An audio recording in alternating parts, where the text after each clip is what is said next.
So, humans are complex creatures. We've managed to discover a little bit about seemingly every topic out there, but we don't exactly have all of our facts down yet. While we know about stuff like cancer, black holes, and the dinosaurs, we're far from knowing everything. One of our greatest mysteries involves the solar system as a whole and where exactly within it we are truly able to exist. So far, human life has only been able to properly exist on a single planet, our home planet, Earth. But with all the talk of putting humans on Mars, it makes you wonder, what would life be like on Mars? Even when I was a kid not too long ago, the thought of humans taking a trip to other planets seemed strange as hell. The moon? Okay, fine, visit the moon. But what is this fascination with Mars? Well, we can get back to that later. What's relevant now is the fact that humans making their rounds to the Red Planet isn't too far from reality. Elon Musk, owner of SpaceX, has been very forward on his desire to not only visit Mars, but populate it. Elon's vision sees an entry-level community on the freezing planet with 1 million people on it. It's an interesting look, but it's not just a daydream. We're talking about a man who shipped a car out into the middle of outer space because he's goddamn Elon Musk and he does what he wants. There are definitely benefits to the fascination of taking Mars over for ourselves. First off, there's an entire second planet's worth of materials humanity will be claiming for itself. Now, Earth and Mars aren't exactly made of the same stuff, but surely Mars has plenty of useful resources, perhaps making more of an abundance of the kinds of things humans are worried about losing, oils and such. It's realistic, as is the thought process that at humanity's rate, we're eventually going to need more room. I mean, don't get me wrong, Earth has plenty of room to expand into. But we don't want to actually knock over every tree we've got left, right? Why mess with even more of our planet when there's a barren wasteland just waiting for civilization to take over? Plus, what the hell, who doesn't love a good challenge, right? And a challenge it really would be, considering the fact that human life is completely unsustainable on the surface of Mars. We're talking about the planet where it's so cold you would immediately freeze to death without some sort of a spacesuit. The same planet with a complete lack of air pressure, meaning without a proper full-fitted helmet, your head would explode when exposed to the space. The initial community will really suffer, as trial and error historically has been the best way for communities to grow, and this might be the most dire situation for any beginning community. These massive setbacks are just the surface-level issues. The long term is a massive uphill battle to survive.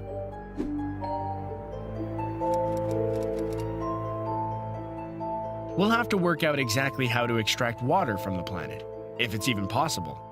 Assuming it is, which it would pretty much need to be for survival to even be possible for an extended period of time, that would need to be converted into breathable air. And hey, once we've got liquids figured out, what's on the table for dinner?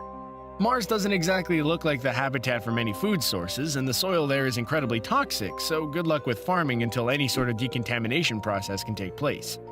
Eventually, the community will need to adapt and begin producing food. Martian soil can thankfully be detoxed, but it just takes a lot of work. Work that thankfully NASA has already started on.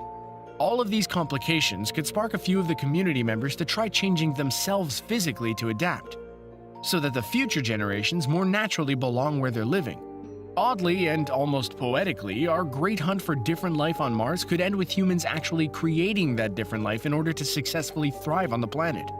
These have all been the struggles and complications of trying to live on Mars. Let's just be happy for once in our lives and imagine that everything went perfectly. How exactly would life on Mars run?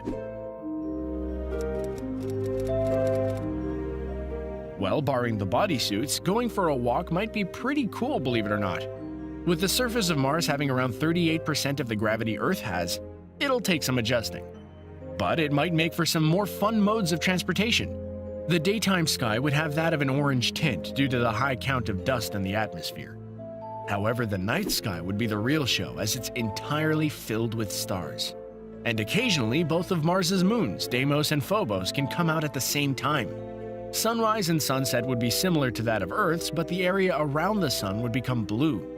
Depending on where you walk, you just might run into one of the big sights to see on the planet's massive surface. The tallest volcano in the entire solar system, Olympus Mons, sits on the surface, as do Mars's polar ice caps and rock formations. Wanna dip below the surface a bit? Valles Marineris is a giant system of valleys, which in total are around the distance from LA to New York, which is a pretty grand sight. Life as a whole would be much different from that of Earth. Living conditions would be very strict and cramped, as it wouldn't be a smart idea to try to move away from whatever civilization you're in. With such limited supplies, life would be more about surviving than pleasure. Still, being the first people on Mars would be pretty cool. I'd assume it would be like living in a giant laboratory, trying to figure out what works and what doesn't. Despite many inevitable complications and many generations of trial and error, colonizing Mars actually does seem pretty realistic to think about in 2018. Elon Musk is leading the charge towards throwing 1 million of us onto the planet's surface and letting humanity do its thing. And it looks like over the coming years, we'll start to see just exactly how he and his team adapt to the challenges.